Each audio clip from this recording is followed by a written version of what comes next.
Today I messed up by nearly getting CPS called on my family, a post about 20 plus years late. So, this is a story my family likes to tell strangers about me, but when I was younger, est. 3/4, I lived with my RN grandparents, the mentally disabled siblings of my mom, and my mom. So, naturally, with my grandparents being RNs, I guess I was old enough to pick up on the whole prescription drug and a certain vernacular from TV. My family loved TNT and Law and Order. So, one day in pre-K, we were doing circle time and I guess they asked what we wanted to be when we grow up. I said, I want to be a drug dealer. When the teacher naturally asked why, I responded because my mommy does drugs, my uncles do drugs, my grandma does drugs and my grandpa does drugs. Needless to say, that did not go over well, and at pickup time, the teacher, preschool office person sat down with me and my family to discuss the situation. We do not feel you are providing a good example to your child. My grandma, what makes you feel that? Them, explains my drug dealer comment. My grandma turns to me and asks, so, what do you think a drug dealer is? Me, oh you know grandma. The people at the grocery store that give out drugs that make everyone feel better. So, the preschool was about to call CPS, but my comment dispelled any negative notions associated with the comment. Today I messed up by letting the kids swear while I babysit. Now I'm about to start a war.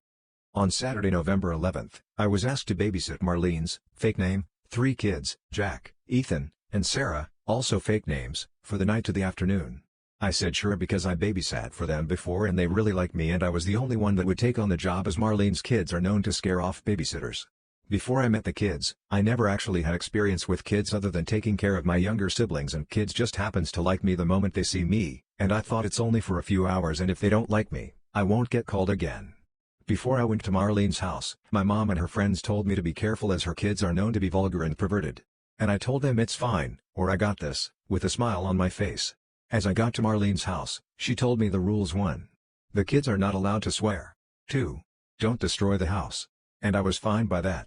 She also told me that Ethan has anxiety around new people and I said it's okay, I got this. Well, I spent all day sumo wrestling them and throwing them around like rag dolls. Don't worry, I threw them on the couch and the floor has a carpet, as they tag teamed and tried to take me down. They had fun and so did I, and by the time 12 p.m. came, they were on the floors passed out. And then I got paid and went home. Well, they absolutely loved me because I'm considered as the only babysitter that would actually play with them and not spend all day on my phone. And so I got the overnight gig.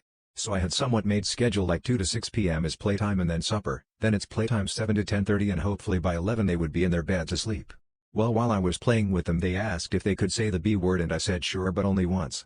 So they started swearing at each other, calling each other names and swearing like a sailor. I didn't do nothing because they told me they always swore and their mom didn't care. So we played and they swore all night till the afternoon. I got paid and I went home. But now Marlene's boyfriend called and he wants me to call Marlene back so we could have a discussion about the kids swearing. I kinda don't want to call Marlene and completely take the blame as her kids were devil spawns. I also want to ask my mom for an opinion, but my mom is bad crazy. She would cancel her friendship with Marlene just to beat her senseless for accusing her angel of an awful crime. My mom is a Karen. But I also don't want to ghost Marlene as I'm afraid that she'll come to my work just to berate me causing drama. I need advice. Should I just take the blame and maybe prevent conflict, or should I talk to my mom about it? What do you think? Today I messed up. I accidentally collected the wrong laptop at Vancouver Airport on November 13th. Today, while traveling from Canada to the USA, I sent my laptop into the screening at security at Vancouver Airport. It was one of those security checks just inside the USA connections, I think. I picked up the same looking HP laptop that I put in the bin, next to the bins with my other things, but now at home, I have someone else's laptop with me. I am calling my airline and making a report at YVR for lost and found. I'm hoping that my swap mate is also a Redditor and will check this thread and find me and we can be the next Reddit success story. Not a brand new HP laptop, but the model with the numpad. Your name starts with A. My laptop has a touchscreen, but yours doesn't. Today I messed up by telling my wife what hand I wipe with. It came up because I injured my right wrist and told her how strange it was to have to get used to wiping with my left hand. She looked stunned and then just kept saying over and over, "You're always supposed to wipe with your left hand." That's what I was taught. That's what everyone does. I just started laughing and said, what does it matter, use what works and wash your hands. Eventually she calmed down and we moved on.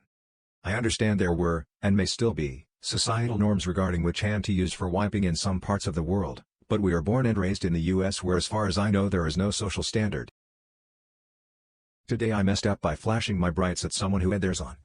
It was about 5 a.m. and I was driving to get some breakfast when some jerk was coming right toward me with his brights on and swerving into my land. I honked and flashed my brights at him and, you guessed it, sirens. Flips around and asks me for my license and registration. I ask him for the reason of the stop, and he says, illegal use of high beams. I ask him if it's legal for me to have them on all the time. He says no, and I respectfully say that his are currently on and were when he was driving toward me and in my lane. Thankfully no ticket, and not even a written warning, but it'll make me think twice about the flashing of my headlights from now on.